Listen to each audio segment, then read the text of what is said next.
Magsasabi lang ako ng kalahating totoo. Yung iba, ililihim ko. Hindi naman ganun eh. Buong katotohanan.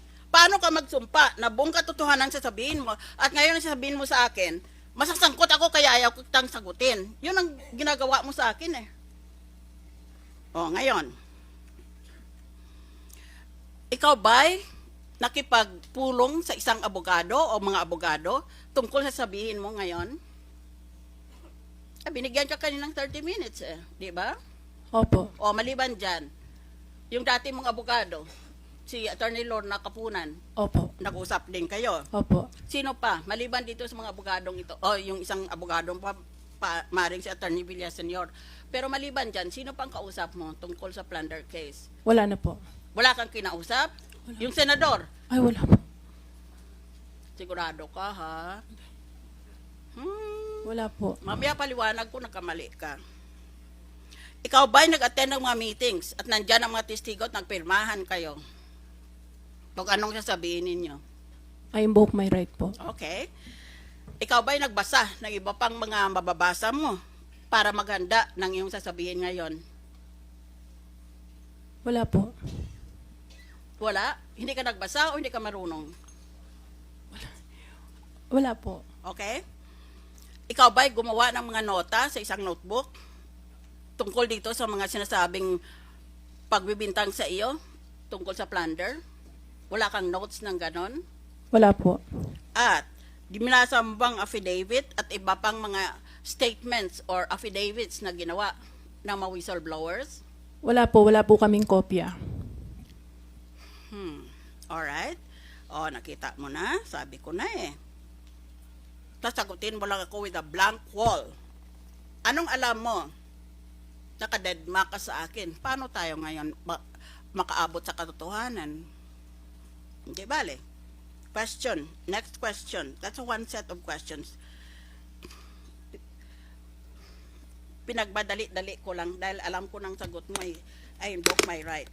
Ngayon tingnan natin. Mrs. Napoles, napaliwanag na ito sa iyo ng abogado mo. Pero hayaan mo sana ako na magpaliwanag uli sa iyo.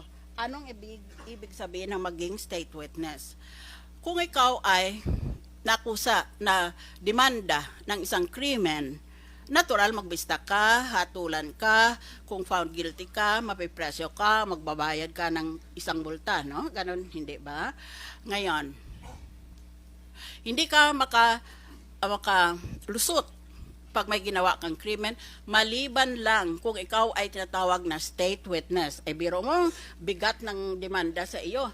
Punishable by 20 to 40 years imprisonment.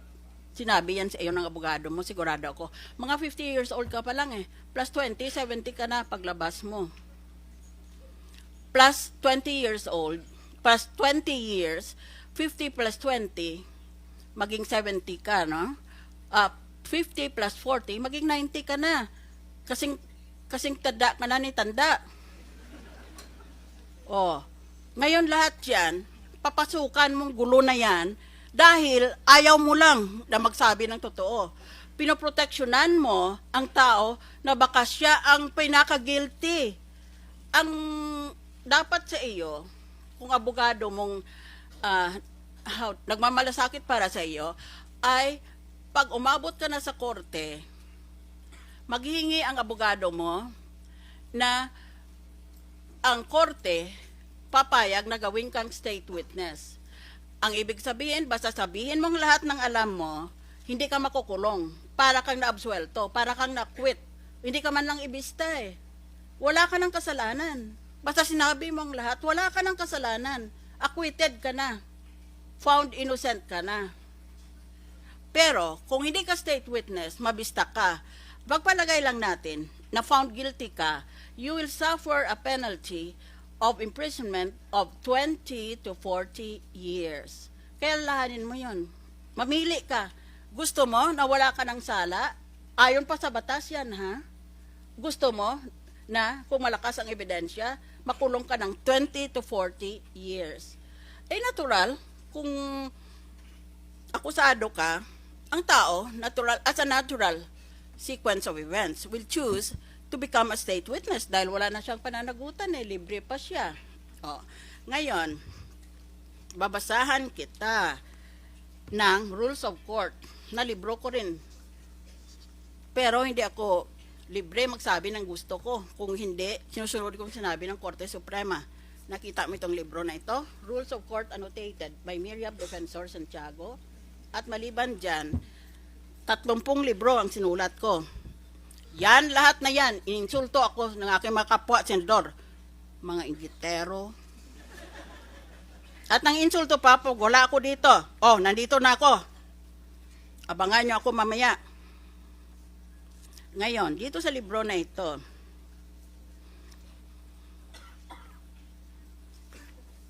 mahirap lang kasi pag nakapaligid ka ng inggit eh. Ano nang ang hinahanap ko sa iyo? Oh well, anyway. Imamaryo ko na lang.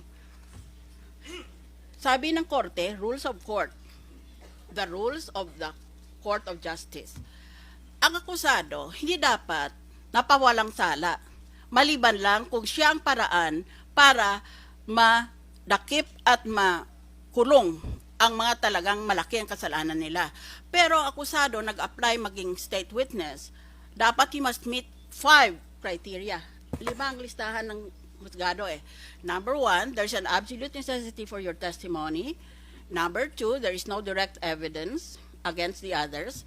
Number 3, your testimony is substantially corroborated on all important points by other witnesses. At itong pinakamahalaga, that the accused is not the most guilty. Kaya marami nagsasabi, pag umabot na sa korte at nag-apply kang maging state witness, hindi ka dapat payagan ng korteng maging state witness dahil sabi nila, ikaw ang pinaka-most guilty. Kaya importante, napapatunay mo, ngayon pa lang, sa umpisa pa lang, na hindi ikaw ang pinaka-most guilty. Dahil kung ikaw ang most guilty, hindi ka na pwedeng mag-state witness, wala ka ng paraan na makalusot pa, maliban lang sa kung ma-acquit ka ng korte after a full trial, no? So, lahat tayo, kung nakaharap dito sa demanda ng kamukha ng iyon na napakabigat ng parusa, ay gustuhin na lang natin mag-state witness. Kaya lang importante dyan, you should not be the most guilty. Ngayon, gusto ko lang sabihin doon sa kalaban kung kinukutya ako dahil sinabi ko, only the court can grant immunity. Ito, People versus Osimar, 1991. People versus Mangulabnan, 1991. People versus Armada, 1993. People versus Cordero, 1996. At isa pang buong listahan. Yun nga ang problema, pag ang tao hindi nagtapos ng college, magle-lecture sa abogada tungkol sa batas. If the ombudsman files a case in court, the prosecution is allowed to present its case.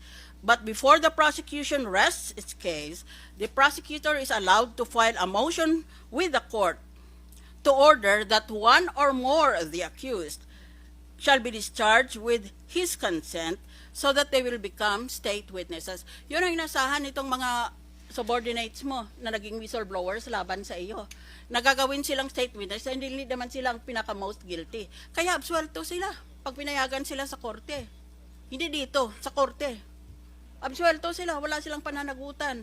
It's as if they will not even be tried, hindi man lang yan sila bistahin eh. It's as if they went to trial and then they were pronounced to be acquitted.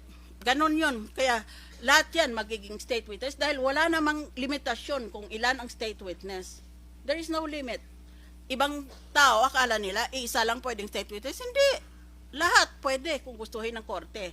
Kaya ikaw sana, yun din ang hangarin mo eh, na makalaya ka at wala kang pananagutan na sa batas.